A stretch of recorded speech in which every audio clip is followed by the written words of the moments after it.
Little baby bunting, little baby bunting, Daddy's gonna hunting, gonna fetch her.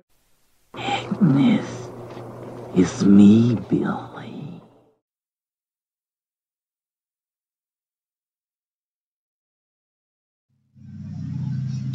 Merry Christmas, guys, and welcome back to day 25 of the 31 Days of Christmas Horror.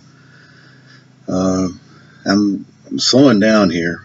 It's trying to watch these every day and then video them. It's actually been a little bit of a task, but we're going to get through it. Today I've got a very interesting film, Sint, the 2010 Dutch film. Also known as Saint in the United States and Europe. The movie is about, it really takes the St. Nicholas concept in Europe, which is analogous to our Santa Claus. St. Nick is, the whole concept of St. Nicholas is turned on its head. St. Nick is kind of like, for the Europeans, tantamount to the Pope, very an effigy of goodness and wholesomeness and all those things. So you really, as is in our country, messing with Santa Claus in these horror movies can get people stirred up. Apparently, messing with the concept of St. Nicholas and turning that concept from good to evil can get people stirred up. Anyway, having said all that, this film basically talks about St. Nicholas as an evil guy. The film starts in 1492 with St. Nicholas leading these band of robbers through a village, and the villagers are just tired of it, and they band together and kill St. Nicholas. And then what's going to happen now is the ghost of St. Nicholas, every 42 years on the day of his death, December 5th, he comes back to extract his revenge on a full moon. So it's like every 42 years. So you've got a sequence where after that opening sequence, it fast forwards to sometime like in the 60s when this family gets brutally murdered, all but the child.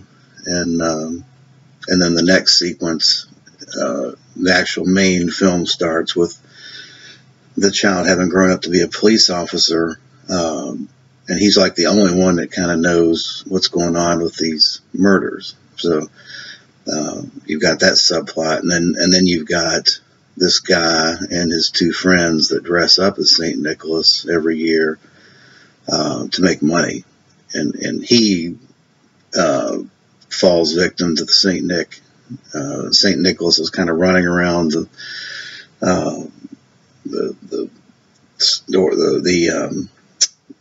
the buildings, the top of buildings of Amsterdam, riding his white horse, and it's a lot of CG type stuff that I'm not sure worked real well, but it is an interesting concept. St. Nicholas in a modern setting on his horse, riding around, decapitating people and cutting off their limbs, and basically just wreaking havoc.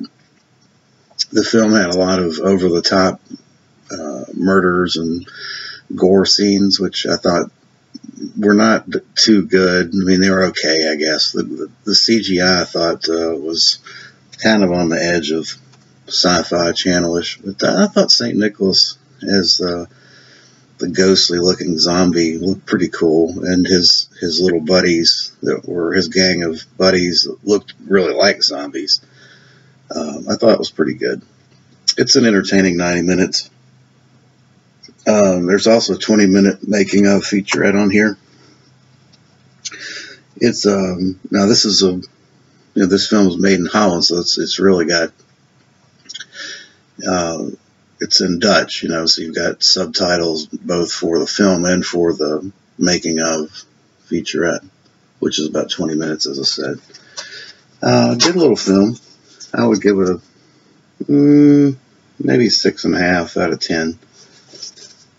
I thought the CGI could have been done a little better, or just thrown out entirely. But I appreciated the fact they wanted to stage some of the scenes with Amsterdam from the rooftops. You know, I thought that was a very ambitious attempt on their part to film it from the top of Amsterdam rather than from the bottom. But yeah, it's a good little film. I think this is a Region B release. Okay, well, that will do it. And I will be back for Black Christmas. I'm just finishing it up, and then we will talk at length about. So I'm just finishing up Black Christmas, and we will be back to talk about that film and a comparison of the Canadian Anchor Bay release to Scream Factory shortly, sometime today. Thanks.